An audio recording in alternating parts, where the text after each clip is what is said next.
आज की इस वीडियो में हम लोग नेज़ल कैविटी का एक ओवरव्यू करेंगे। नेज़ल कैविटी और नेज़ल कैविटी बेसिकली हमारी जो नाक है उसके पीछे की जो स्पेस है, ये वाली, इसको नेज़ल कैविटी कहा जाता है। अब हम लोग सबसे पहले अपनी नाक से शुरू करते हैं। तो हमारी जैसे ही नाक शुरू होती है, इसके अंदर हम लोगों के पास यहाँ पर शुरू होते ही हम लोगों के पास यहाँ पर ये नालियाँ हैं जिनको हम लोग नॉस्ट्रल्स कहते हैं। नॉस्ट्रल्स। और उसके फ़ौरन बाद और अगर हम लोग देखें तो यहाँ पर हम लोग की नाक दो हिस्सों में डिवाइड हुई हुई है और बीच में इस तरह की ये डिवीज़न है जो कि दो नॉस्ट्रल्स बनाती है। तो ये जो डिवीज़न है इसको कहा जाता है नेज़ल सेप्टम।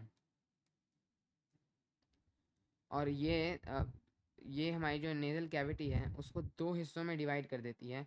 और ये दोनों एक दूसरे के मिरर इमेजेस हैं, यानी ये यहाँ पर जो है वो एग्जैक्टली उसी तरीके से यहाँ पर भी वो होगा। और ये जो नेज़ल सेप्टम है, ये जो नेज़ल सेप्टम है, यहाँ पर हम लोगों के पास ये जो नेज़ल कैविटी है, एक तो ये नेज़ल कैविटी है, एक हम लोगों के पास इसके पीछे एक एक हम लोगों के पास उस तरफ भी एक नेज़ल कैविटी मौजूद है। यहाँ पर हम लोगों के सामने ये जो लेयर है ये नेज़ल सेप्टम है, उसके उस तरफ एक नेज़ल कैविटी मौजूद है और उसके इस तरफ एक नेज़ल कैविटी मौजूद है। और हम लोग इस इमेज में हम लोग में भी ये वाला जो हिस्सा है इसको इस तरफ से हम लोग देख रहे हैं और ये वाला हिस्सा भी हमसे हाइड है।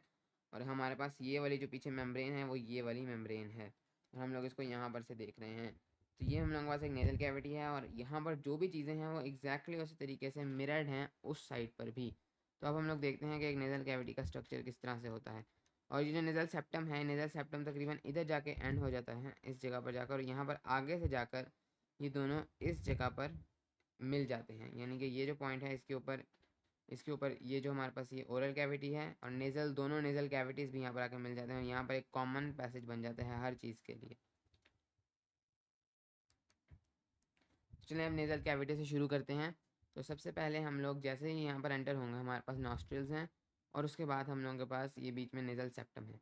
अब हम लोग इसके एक नॉस्ट्रल के अंदर देखते हैं कि क्या होता है। सबसे पहले तो हमारे तमाम जो नॉस्ट्रल्स हैं उनके ऊपर यहाँ पर सीलिया मौजूद होते हैं, ये बाल मौजूद होते हैं जो कि हमारे हवा के अंदर अगर कोई भी जर्म्स हैं या फिर एलर्जी वगैरह है और यहाँ कोई भी बैक्टीरिया वगैरह हैं तो उनको ट्रैप कर लेते हैं और हवा को फ़िल्टर कर देते हैं।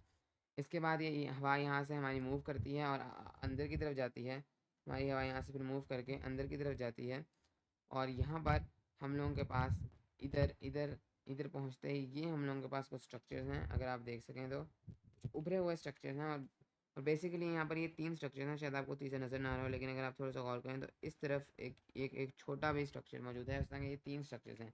इन स्ट्रक्चर्स को हम लोग कहते हैं इन स्ट्रक्चर्स को हम लोग कहते हैं इन स्ट्रक्चर्स को हम लोग कहते हैं नेज़ल। मैं यहाँ पर एक कलर चूज़ करता हूँ। इन स्ट्रक्चर्स को हम लोग कहते हैं नेज़ल टर्बाइनेट्स, या इनको हम लोग नेज़ल कॉन के भी कहते हैं। ये जो हम लोगों के पास ये जो स्ट्रक्चर्स हैं, यहाँ पर हम लोगों के पास तीन स्ट्रक्चर्स हैं जिनको हम लोग सबसे ऊपर वाले स्ट्रक्चर को हम लोग कहते हैं यहाँ पर superior superior superior superior turbinate, superior nasal turbinate या सुपीरियर नेज़ल कॉनकेव।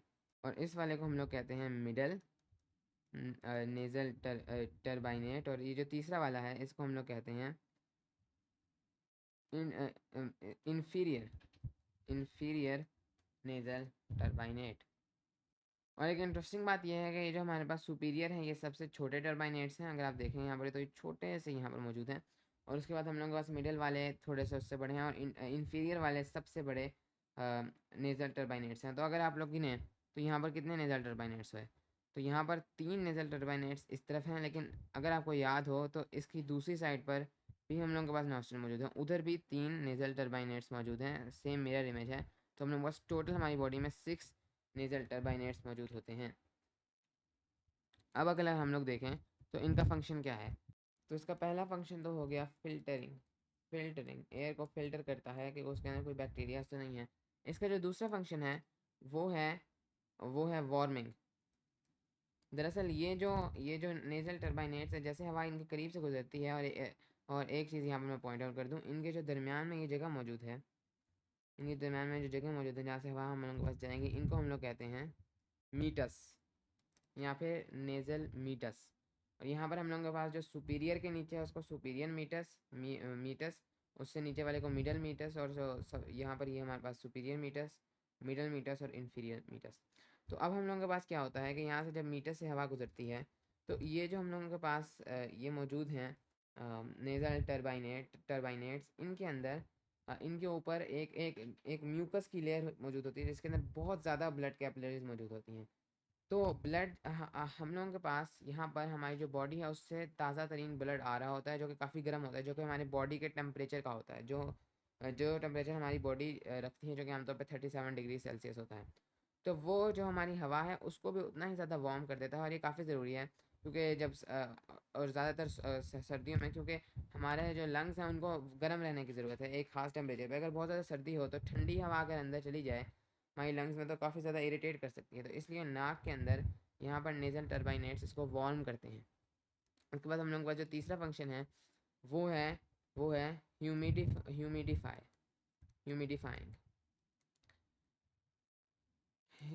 ये जो नेज़ल टर्बाइनेट्स हैं ये हवा के अंदर मॉइस्चर ऐड करते हैं। इनके ऊपर जो म्यूकस होता है, इनके ऊपर जो म्यूकस मेम्ब्रेन्स होते हैं वो म्यूकस रिलीज़ करते हैं, जो कि हवा को थोड़ा नम करते हैं, हवा के अंदर थोड़ी सी नमी ऐड करते हैं। और ये भी बहुत ज़्यादा ज़रूरी इसलिए है कि अगर बहुत ज़्यादा ड्राई कंडीशंस हो तो हमारी लंग्स को थोड़ा सा मॉइस्ट करने की ज़रूरत है।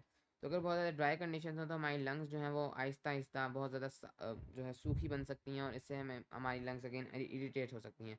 तो इस वजह से हमारी नेज़ल टर्बाइनेट्स हमारी जो एयर है उसको ह्यूमिडिफाई करते हैं, यानी कि हमारी जो हवा है उसके अंदर मॉइस्चर ऐड करते हैं ताकि वो हमारी लंग्स को इरिटेट ना करे। अब अगर यहाँ पर आप गौर करें तो हम लोगों के पास ये जो ट्रैकिया है, ये हम लोगों के पास ये ट्रैकिया है, ये एपिग्लॉटिस, और ये हम लोगों के पास एसोफेगस है। तो ये जो हम लोगों के पास ट्रैकिया है, हमने हवा को इधर इस ट्रैकिया में लेके जाना है। अब हम लोग यहाँ से भी जा सकते हैं, ये हम लोगों के पास ओरल कैविटी है, ये वाली जगह, ये हम लोगों के पास ओरल कैविटी है, ओरल कैविटी जो हमारे मुंह के नीचे है। तो हम लोग हवा को यहाँ से भी लेके जा सकते हैं, और हम लोग हवा को यहाँ से भी लेके जा सकते हैं, लेकिन हमेशा नाक के ज़रिए लेके जाना एक गुड आइडिया है, क्योंकि हमारा मुंह ये तीनों चीज़ें, और इसके अलावा और जो थोड़ी बहुत हवा मॉडिफाई होती है वो ये फंक्शंस परफॉर्म नहीं कर सकता हमारा मुंह मुंह और उस तरीके से हमारी जो लंग्स हैं वो इरिटेट हो सकती हैं, और हमें मुख्तलिफ डिजीज़ हो सकती हैं, जबकि नाक हमारी एयर को बिल्कुल मॉडिफाई करती है कि वो लंग्स को किसी भी किस्म की जो है वो मुश्किलात का सामना ना करने दें।